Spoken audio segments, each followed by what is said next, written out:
Bonjour à tous, bienvenue dans cette nouvelle vidéo. Aujourd'hui, j'avais envie de vous parler de la sidération. La sidération, c'est un phénomène qui survient notamment en cas d'agression ou d'événements très violents qui empêchent totalement la victime d'agir et de se débattre. Vous l'avez peut-être déjà vu ou vous avez peut-être déjà entendu parler d'une victime de viol, par exemple, qui exprime le fait qu'elle n'ait vraiment pas pu bouger, qu'elle n'ait pas pu se débattre, ou alors vous l'avez vous-même ressenti si vous en avez été victime. Ce qu'il faut savoir, c'est que théoriquement, face à un danger, quand le cerveau il sent que vous êtes en danger, il va sécréter les hormones du stress, qui sont notamment donc le cortisol et l'adrénaline. Et là, ça va vous faire agir, soit il va vous dire soit de prendre la fuite, soit de vous défendre. Donc ça, c'est le circuit qui fonctionne normalement quand il y a un danger. Par contre, quand il y a un événement qui est beaucoup trop violent pour vous, beaucoup trop difficile, le cerveau il va disjoncter. Les hormones du stress, elles vont être sécrétées, mais vous allez être débordé de stress tellement cet événement est difficile pour vous. Et du coup, le cerveau, qu'est-ce qu'il va faire? Il va prendre une troisième voie dont on ne parle jamais, c'est qu'il va décider de ne rien faire. Alors, ne rien faire comme ça peut paraître un peu... on a du mal à comprendre pourquoi il fait ça, mais en fait, s'il fait ça, c'est pour vous protéger. Parce que lui, il estime que la fuite, ce n'est pas possible et que si jamais vous vous défendez, ça va être plus difficile pour vous en fait. Vous risquez de vous défendre et du coup d'être plus agressé par la personne qui vous violente par exemple. Donc du coup, il emploie cette voie-là et qu'est-ce qu'il fait? Il se dit « je ne bouge plus, je suis comme anesthésié ».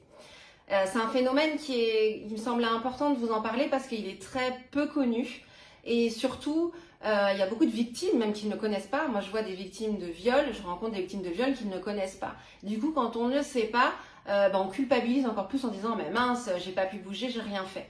Mais il faut vraiment savoir que c'est un phénomène physiologique, que c'est le cerveau qui fait ça pour vous défendre et qui décide qu'à ce moment-là, pour vous, le mieux, c'est de ne pas bouger.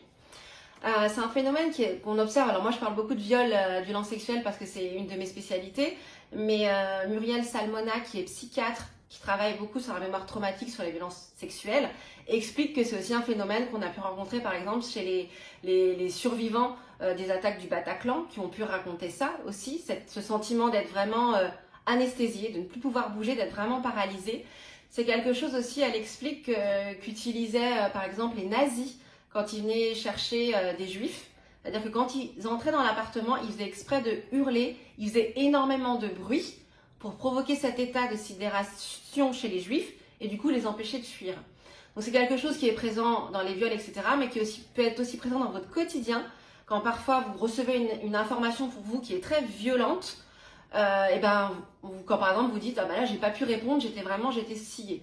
Parce que pour votre cerveau c'est trop difficile, pour vous il sait que c'est trop difficile, du coup il vous coupe de vos émotions. Donc voilà, je voulais vraiment insister sur ce point.